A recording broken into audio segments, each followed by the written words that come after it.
Hello, my name is Bradley and I'm your host of The Internal Game.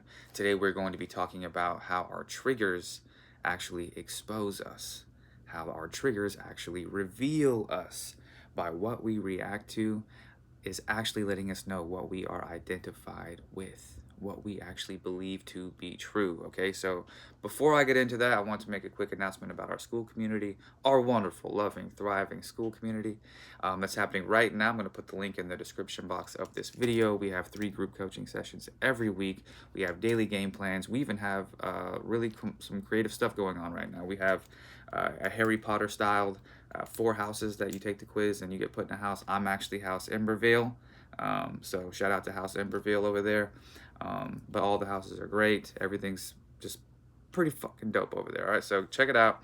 And yeah, that leads me into today's video of our triggers letting us know what we're identified with, how they expose us. Okay, so if you're trying to manifest your person, right, and you like your person, and they don't respond back quite fast enough for your liking, and you throw a meaning onto that, that like, oh man, they're ignoring me, right?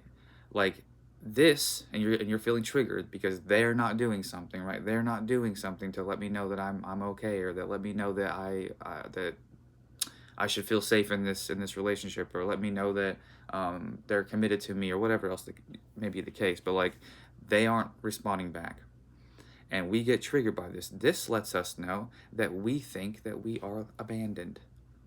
Right? We think that we are not enough. We think that we are this little bitty me that somebody's going to leave or already has left, right? But it's not about them. Just like Eckhart Tolle said, it's never the situation, it's your thoughts about the situation. And if we can only see with our identity, then if somebody's not responding back to a text or not texting in general, then we're going to see it from the lens of our identity, which means that and if we are looking at it as this person is rejecting me or abandoning me, then we are saying that we are rejected and that we are abandoned. And that's what we believe about self, because we can only ever see self, right? And yeah, so it's not about, some notes here. It's not about the situation at all. It's the story that you're telling about the situation, and the story is always going to be in alignment with how you see self. Okay, so let this external world be your mirror, right? So like, even though it's your thoughts, you need to bring some awareness to the story while it's happening. So we want to get a good idea, a good understanding of how we've been being, so we can stop being that. Because until then, we are just going to be in the same circle: react, react, react, react, regret, regret, regret, regret. I watched a couple of videos. I'm inspired now. Oh shit, react, react, react, react, regret, regret, regret, regret. We want to stop this. Like, actually stop this, right? The little identity doesn't want to stop it, because then it can no longer survive. But like this God essence, this actual power structure that we are, actually does not want to do this. Right? So I also want to point out something that we have. Think about the term identity, something we have like identified with, and if we have identified with, means something we have to believe to be true about self. Like, we have agreed that this is true. And then because consciousness is the only reality and what we believe to be true is expressed out there, we've been getting some evidence and seeing it over and over and over and over and over again. And we're staying in these loops. So we want to bring some awareness to these stories that we're telling. That's it. Okay. And when we bring the awareness to the story, we can actually start to let go of the story and be more of what it is that we are before we identify with this little self, which I can let you know it rhymes with bod. It rhymes with odd. It's God, right? So that's what we naturally are. That's what we naturally are. And do you think that God is triggered? Do you? Do you think that God is like playing little and small and, man, that person really hurt my feelings? No. The thing about the whole thing is what we're triggered about is the things that we think about self, right? So like, even if somebody did say some maybe off the wall, or it kind of means something, like something that was kind of mean, It was what we already thought anyway, because we are the only thinkers in our reality, and we project onto people what we think about self. If we judge ourselves, we think people judge us. If we, and they do probably at that point. If we think that we are not enough, we're going to eventually project that onto somebody else that think that they think that we're not enough, and eventually they're going to express this.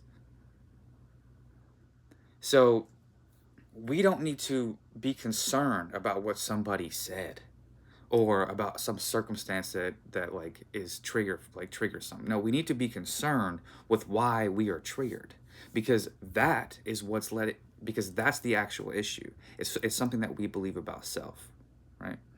And so we want to use this external, these things that are being said, the thoughts, whatever, like that were being triggered, as a mirror and letting us know, hey, this is where you have some belief.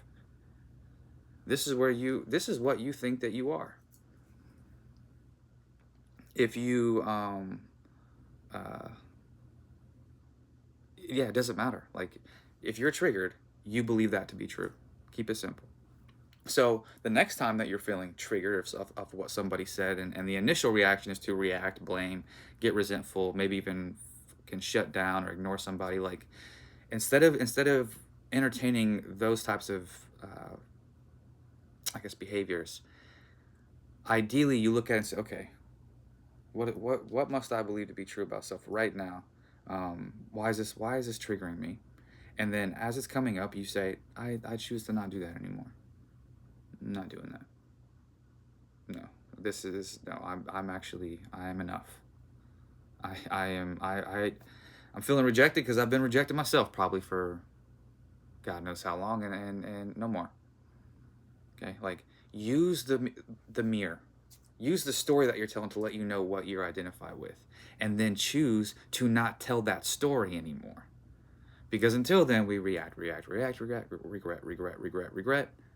and over and over and over and over again. Okay? The triggers are your friends.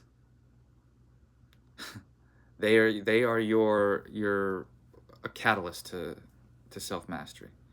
Like, okay, this is triggering me. Can I be bigger than my need to react right now? Can I be bigger than my need to say you to somebody, or like blame somebody and feel really, really sorry for myself? Can I be bigger than that? And realize that this is like letting me know something. Thank you for letting me know where I'm still playing this little me, this small version of me. And thank you for showing me this, so I can actually disidentify now and return to what it is that I am. This is about a constant return back to self game. It's not even self, it's a constant return back to God game. Just return.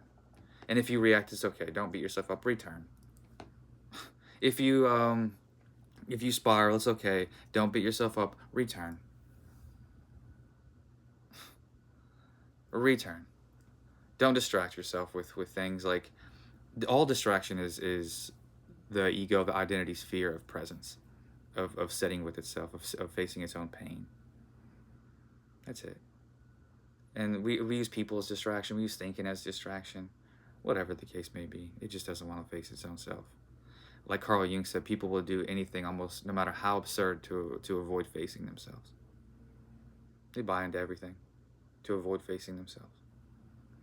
Well, I'll talk about that in another video, for sure, right? But keep returning home. Feel the trigger. Let yourself know that this is or tell yourself this is what I have been identifying with. Create some space between you and these like thought patterns and things like that, and choose to let them go. Don't no longer be them. Because as long as you're them, that's all you're gonna see. As long as you're these thoughts and believing that you're these thoughts and the abandoned one and rejected and this little me, you're going to see everything like this, because you're the only thinker in your reality, and it's going to get reflected back, and we're going to blame and be mad and resentful and shut down and want to give up, and it's just us. It's no one else. It's just us. So use everything as a mirror. Use everything as like, okay, this is showing me like where I've been navigating from. And now I'm going to choose to let this go. Okay? You don't need to jump on a whole nother identity. I'll talk about that in another video too. I'm pretty sure I have, but you just need to return back to what it is that you are. God. Okay? I love you guys. See you over there, the Skool Community.